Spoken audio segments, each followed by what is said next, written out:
Hello guys, today class 8 conservation of plants and animals. So அந்த லெசன்லேருந்து determination of என்டேஞ்சர்மெண்ட். So அதை பற்றி பார்க்கலாம். இப்போ என்டேஞ்சர்டு ஸ்பீஷஸ்னால் என்ன, எந்தெந்த ஸ்பீஷஸ் வந்து ரிஸ்க் ஆஃப் எக்ஸ்டிங்ஷனில் இருக்கோ அதை நம்ம என்டேஞ்சர்டு ஸ்பீஷஸ்னு சொல்கிறோம். ஸோ அது மாதிரி இப்போ என்டேஞ்சரில் இருக்குன்னா நம்ம எப்படி டிட்டர்மைன் பண்ணுறதுன்றதை பார்க்கலாம்.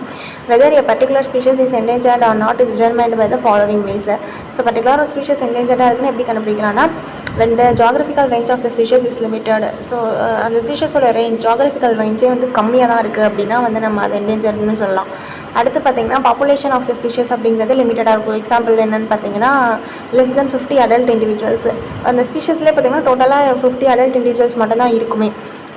இப்போ அது வந்து என்னவா இருக்குன்னா எக்ஸ்டிங்ஷனான ஸ்பீஷஸ் அப்படின்னு சொல்கிறாங்க. So when the population has decreased or will decrease by more than 80% in 10 years. So அந்த பாப்புலேஷனே டிக்ரீஸ் ஆகலாம். அப்படி இல்லைனா ஒரு 10 இயர்ஸில் 10 வருஷத்தில் ஒரு 80% டிக்ளைன் ஆக சான்ஸ் இருக்குது அப்படின்னா அது வந்து என்டேஞ்சர்ட்னு சொல்கிறாங்க. தென் if the population is less than 250 individuals is continuously declining 25% of the past 3 years. So 250 இண்டிவிஜுவல்ஸோட கம்மியாக இருக்குது, அது கண்டினியூஸாக 25% வந்து பாஸ்ட் 3 இயர்ஸில் டிக்ளைன் ஆகிக்கிட்டே இருக்குது அப்படின்னா அது வந்து என்டேஞ்சர்னு சொல்கிறாங்க. So there is a high possibility of extinction in the wild. So வைல்ட்லேயே பார்த்திங்கன்னா நிறைய எக்ஸ்டிங்ஷன் ஆக சான்ஸ் இருக்குன்னு சொல்கிறாங்க. அடுத்தது காசஸ் ஆஃப் என்டேஞ்சர்மெண்ட் பற்றி பார்க்கலாம். ஸோ எதனால் வந்து ஸ்பீஷஸ்லாம் என்டேஞ்சர் நிலைமைக்கு போகுது அப்படின்னு பார்த்தீங்கன்னா வேரியஸ் ரீசன்ஸ் இருக்குது. ஸோ என்னென்னு பார்த்தீங்கன்னா ஃபஸ்ட்டு லாஸ் ஆஃப் ஹேபிடேட் தான். Trees that provide food and shelter to many species are destroyed due to the human intervention. ஹியூமன்ஸோட இன்டர்வென்ஷனால் என்ன நடக்குது, நம்ம வந்து என்ன பண்ணுறோம், ஃபாரஸ்ட் வந்து வேணும் அப்படிங்கிறதுக்காக காடுகள் அழிக்கிறது.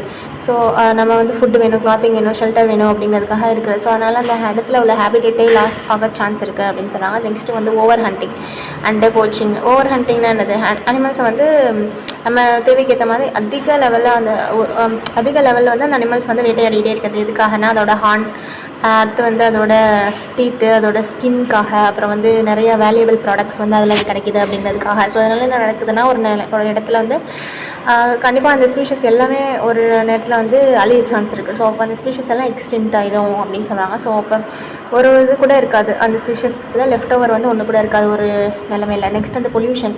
ஸோ பொல்யூஷன்னா நிறையா இருக்குது. Soil pollution, water pollution, land pollution, இதெல்லாம் வந்து அனிமல்ஸ்க்கு வந்து அஃபெக்ட் ஆகுது அப்படின்னு சொல்லியிருக்காங்க. வாட்டர் பொல்யூஷன்னாலையும் ஏர் பொல்யூஷனாலையும் ரீசெண்ட் இயர்ஸில் வந்து மோர் நம்பர் ஆஃப் அனிமல்ஸ் வந்து வேஸ்ட் பிளாஸ்டிக் இருக்குல்ல, ஸோ அதை சாப்பிட்டுட்டு பல அனிமல்ஸ் வந்து இறந்து போயிருக்கு.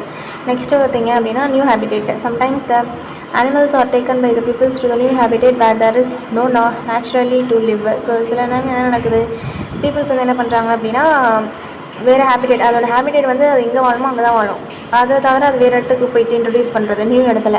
அப்படி இருக்கும்போது என்ன நடக்குதுன்னா எக்ஸ்டிங்க்ட் ஆகிடும். ஒரு நேரத்தில் ஒரு கட்டத்தில் வந்து என்ன ஆகிரும், அந்த ஸ்பீஷஸ்னால சர்வைவ் ஆக முடியாது. ஓகே, அப்போ வந்து என்ன நடக்குது, அதை வந்து இறந்துடுது. ஸோ அப்படி இல்லைனா அது வந்து சர்வைவ் ஆக முடியாமல் இன்னொரு ஸ்பீஷஸ் வந்து அதை அட்டாக் பண்ணுது அப்படின்னு சொல்கிறாங்க. ஸோ அதனால அதோட எக்ஸ்டிங்ஷன் வந்து காசு ஆகுது. தென் கெமிக்கல்ஸ்னு எடுத்துக்கிட்டிங்கன்னா we use the pesticides and other chemicals to get rid of damaging insects, pests and weeds, but they can also poison for desired plants and animals if we do not use them correctly. So இப்போ வந்து நமக்கு வந்து food வந்து எப்படி இருக்கும், பிளான்ட்ஸ்லாம் வந்து grow பண்ணுறோம் எப்படின்னு பார்த்தீங்கன்னா பெஸ்டிசைட்ஸ் யூஸ் பண்ணி, கெமிக்கல்ஸ் யூஸ் பண்ணி. ஸோ பெஸ்ட்டு, இன்செக்ட்டு, வீட்ஸு இதெல்லாம் வந்து அந்த பிளான்ட்டை சாப்பிடக்கூடாது அப்படின்றதுக்காக பெஸ்டிசைட்டை அடிக்கிறோம். அப்போ வந்து என்ன நடக்குதுன்னா கெமிக்கல்ஸ் வந்து அந்த பூச்சிகள்லாம் அட்டாக் பண்ணுது. அப்படி இருக்கும்போது பிளான்ட்டும் அட்டாக் ஆகுது, அனிமல்ஸும் வந்து அட்டாக் ஆகுது அப்படின்றாங்க. ஸோ கரெக்டாக நம்ம என்ன பண்ணணும் அப்படின்னா கரெக்டான இதில் வந்து நம்ம யூஸ் பண்ணணும். ஓகே, தென் டிசீசஸ் அப்படின்னு பார்த்திங்கன்னா வேரியஸ் டிசீசஸ்னால கூட அனிமல்ஸ் வந்து தானாகவே அஃபெக்ட் ஆகி இறந்து போகுது அப்படின்னு சொல்லியிருக்காங்க. அடுத்த நேச்சுரல் கலாமிட்டிஸ்னால் என்னது, நேச்சுரலில் இருக்கக்கூடிய அந்த சேஞ்சஸ், நேச்சுரல் காசஸ். ஸோ அதனால் நேச்சுரல் டிசாஸ்டர்னு பார்த்திங்கன்னா ஃப்ளட்டு, ஃபாரஸ்ட் ஃபயர் நடக்குது. அதனால் அந்த ஸ்பீஷஸில் இருக்க எல்லா ஆர்கானிசம்ஸும் வந்து இறந்து போகுது. டோட்டல் ஆஃப் ஸ்பீஷஸையும் வந்து ஒரு கருத்தில் வந்து இறந்துடுது அப்படின்னு சொல்லியிருக்காங்க. ஓகே.